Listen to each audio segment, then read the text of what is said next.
Hello everyone, welcome to the intermediate edition of Rite of Channeling. This tutorial will cover the player versus enemy or PVE part of the game, and this video will feature new knowledge to build your monsties that were not covered in the basic edition. I will be using my experience from playing the first game and the new knowledge I gained from playing this game. So, let's get started. When building monsties, you want to see the field guides and choose the Monstipedia option. As you can see here, Monstipedia displays basic info of the monsties that you have had. However, what I want you to see is the second and third page. In the second page, you can see the basic stats of that particular monstie. The higher the gauge bar, the higher the perimeter of that particular stat. Speed decides who goes first in that particular turn during battle. For an extra information, if you add 6 to the bar, you will get that monstie original speed. For example, in the case of Aptorok here, it will get 9 speed, which is very slow. It is one of the slowest speed in the entire game. It's happy for speed. And in the case of Nagakuga, it got 13 speed, which is one of the highest speed in the entire game. It is the same as the rider. The rider also got 13 speed.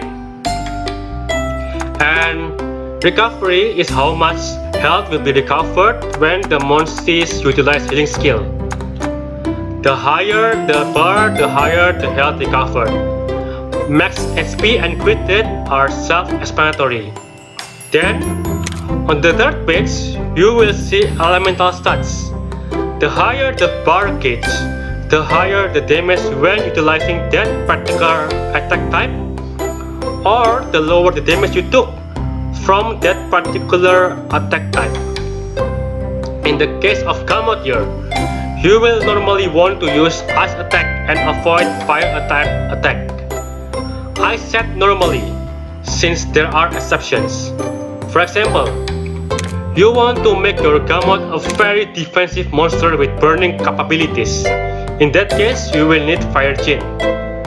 I will be using Gamot here as an example in this video. It got maximum SP, almost maximum recovery, very slow speed at 9, which is the lowest in the game on par with Heavy 4, and very low crit rate at 1 bar. Before we get started, there are some genes that you have to avoid. For example, you don't want to use warming gene or cooling gene. Instead of this, just use cooling mist or hot mist. You can buy them at the store and they cost very cheap. And you don't want to use hot felt gift. It costs 96 kinship gauge, which is roughly equal to 1 kinship attack, or you can just use Vitality Essence. The only exception to this is that you are playing Heavy 4 rule. In this tournament mode, the Heavy 4 will mainly become your supporting monster, and the rider will mainly do the attacking. Since the Heavy 4 have a very low attack, it's more beneficial for them to just recover your heart instead. And then, you don't normally want to use a resistance gene. Instead of this, just use attacking gene. The only exception here is that you want to counter that particular elemental type. In that case, that is perfectly fine. And then when you get like identical gene, for example here, Critical Hygiene M, you can stack them up to become Critical Hygiene M with 1 star. This means the chance of activation will be higher. If you already have 1 star, you can make them to 2 star. With that out of the way, we can finally get started with the Rite of Channeling. Since my Gamot here have a very low speed and very low crit rate, we don't need the Critical Hygiene M here. Instead, I don't want to be skill shield, so I just go with anti-seal gene. with the bonus of getting Ice Bingo.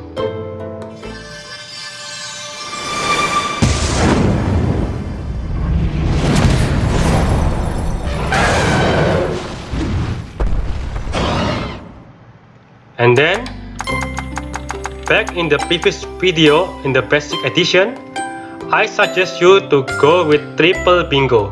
That means power, speed, and technical bingo.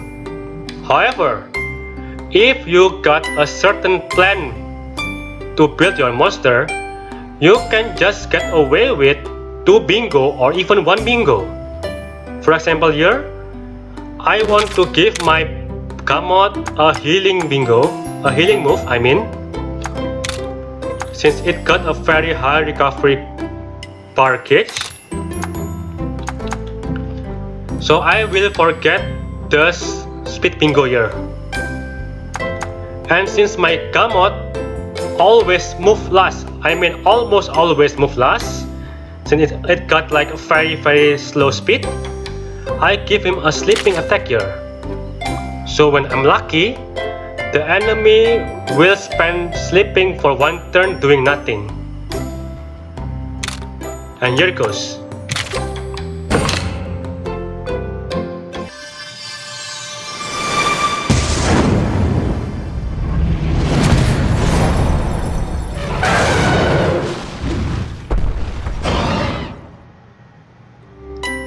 And there you have it.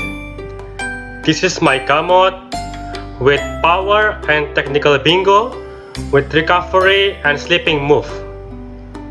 This concludes today's edition of Rite of Channeling. Thank you for watching. Until next time.